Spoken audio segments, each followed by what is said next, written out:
C Maven AI, $21 super chat. You know, we love that number, that prime number 21. Coach Marion Gogo is not just speed, it's spacing, conflict, trigger discipline. What should Buff Nation watch for first to know the offense is truly changing?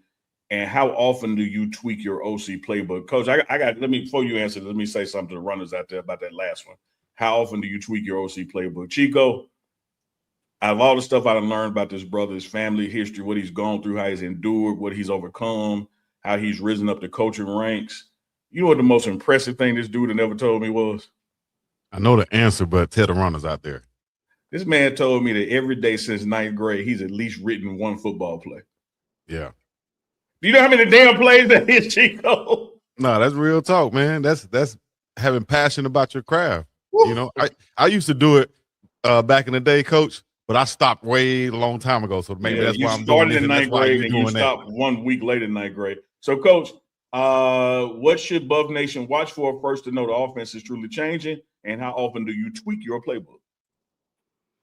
Yeah, our offense is very player driven, right? So personnel, players, people, right? That's what's going to dictate what we do and what we do at a high level, right? So we obviously have a system, right? Like I'm not going to sit here and say that we don't have a certain system that we run. We have a unique system that I swear by, and it's gotten me to this point. So I love our system, but also I'm not ignorant to the fact that I'm going to utilize what our players can do really well, what they've done well in the past at certain stops that they've been, and then what I know to be true, looking at their skill set and going like, okay, we can do this with him, he can do this with him. And then there's things that we have players that we've brought into the fold where they haven't been, their talent hasn't been extracted all the way because they were not receiver one or they were receiver two at their school, or they were not running back one, they were running back two. There's guys that we have that, you know, like some of the guys on our offensive line that have amazing athletic ability that we're going to use to move them around and do different things with them. So, you know, for you to look at it and say, like, it'll be at every school, it's different. At every school, it's completely different in what we do. At Howard, we were different than what we were at William and Mary. At William and Mary, we were different than what we did at Hawaii. At Hawaii, different than UNLV. UNLV was different than Sac State, right? So, but for us, it's about giving our guys a chance to win the game, and whatever that takes, and whatever personnels, whatever plays, that's what we'll do to give our guys a chance to go win the game. All right. Hey, we had a super chat earlier about the two quarterback question. I think we took it as a two quarterback system, whatever, but I think the chat is trying to clarify that. She was asking two quarterbacks on the field at the same time. I guess like you have two running backs, two quarterbacks on the field at the same time. Yeah, we've done that. We've done that before. At William and Mary, we used to do that a lot. And, you know, that just takes two smart quarterbacks. We did that at UNLV. If you look at a lot of stuff that we've done a lot of tricks and gadget plays with two quarterbacks on the field. We've ran base plays with two quarterbacks on the field just to get the defense to freak out, maybe call a timeout, be in a panic because, oh, man, they got another quarterback on the field. Here comes a trick play, and then we just run a base play, right? So, yeah, I mean, that's definitely always in our – we'll use that, whatever it takes to get an edge, whatever it takes to score a point, to move the ball down the field. I'm a hustler. We're gonna find a way to score points, right? Right. Box told me the other day, I didn't even notice. I'm one of the only coordinators, another guy, Matrix, that does Dave Bartow told me, you know, like I've been 30 points a game every school that I've been at, right? And that's just utilizing your people, trying to find a way to score points, right? And go win games. And they took a lot of points from you off the board at Sac State. You know, I said it, not Coach. All right, anyways. We got Chico's crazy questions real quick, like before we get up out of here. One Coach, you might want to get a shot of that yak. Hey, don't tell him what's coming. No, this is gonna be quick and easy, man. Quick and easy. We see Coach play a lot of music doing meetings and stuff. What's on your pregame playlist? Give me 3 artists or songs. Whew.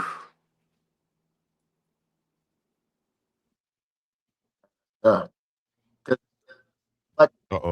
you got to beat her to like. Okay. You know you got to really. It depends on the vibe. I've canceled DMX. Like that's my dog. He performed at my birthday. My brother had him perform at my birthday when I was 21 or 22, I believe. But he gets me too emotional. That DMX is too much, right? My pregame routine, though, really, if you really want to know, it's a little bit weird, okay? But when I get to the stadium, I go out there with the players. We do a little quick session. We throw it real quick around. We do a quick prayer. I go back in the locker room. I take a nap, and then I shower. I take I'll cold plunge for a minute. I'll take like a cold shower, get my mind right, and then I kind of just chill. Like no music, no nothing. I'm just chilling. You know what I'm saying? So like I don't.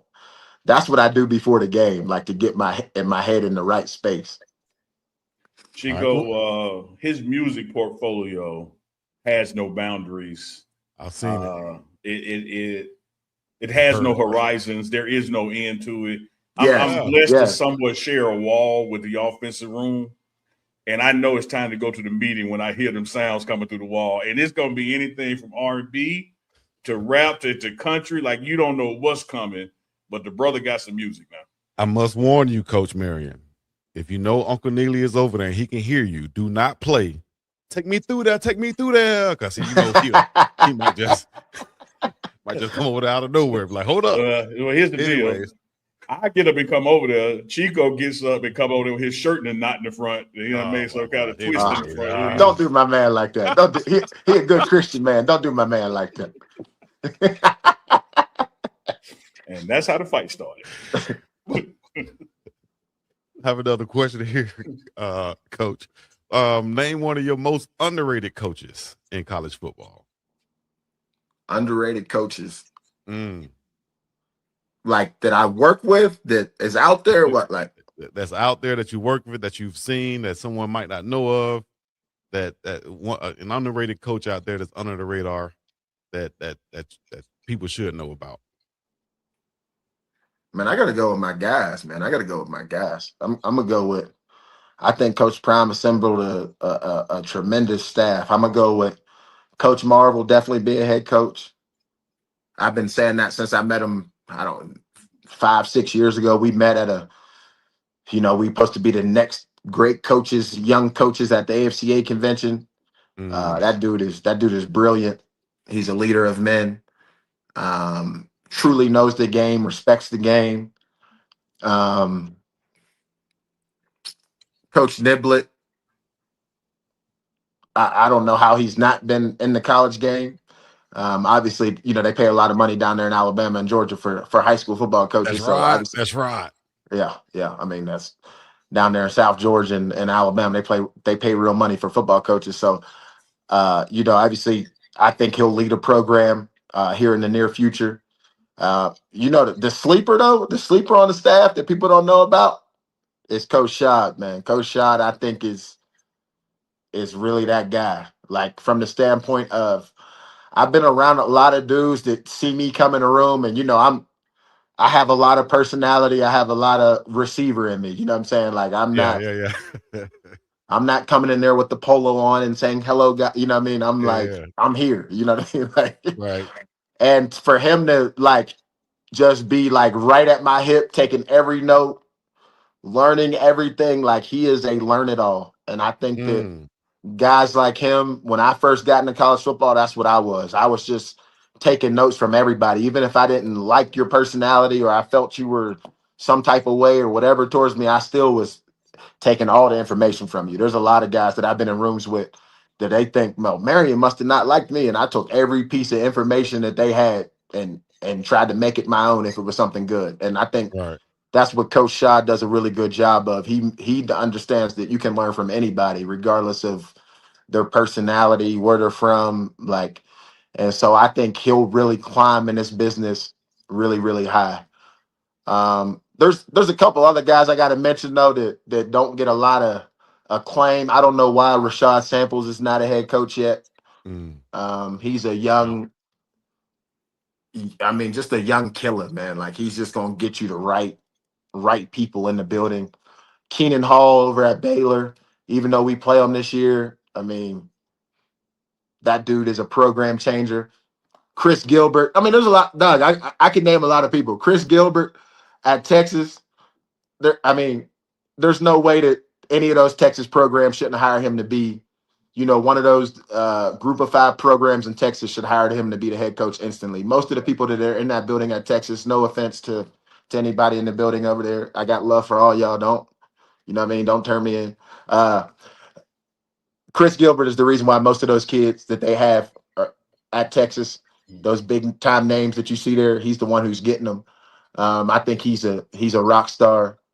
There's so many guys that I've worked with. Gordy Samus, who's now the offense coordinator at TCU. We worked together at William and Mary. He was my O-line coach. He'll be a head coach. I mean, there's a lot of names that I could name. There's a lot of guys doing it the right way and climbing in this business. And I think it's a new era. It's a new time with the NIL. And I think, guys like me and those guys that climbed up the right way without, there's guys that are head coaches right now that, got there by piggybacking and begging and, doing it that way. And then there's guys that aren't head coaches yet that have took the stairs and really did it the right way and built programs without the recognition. And I think it's time for, that paradigm shift will happen here shortly as ADs start to realize that the guys that, might not put on the suit and tie perfectly, still can coach football and move people in the right direction.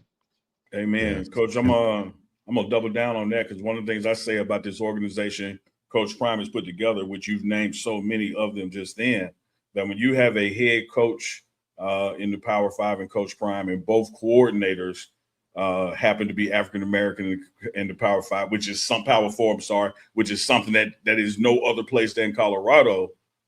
Man, what will it mean for us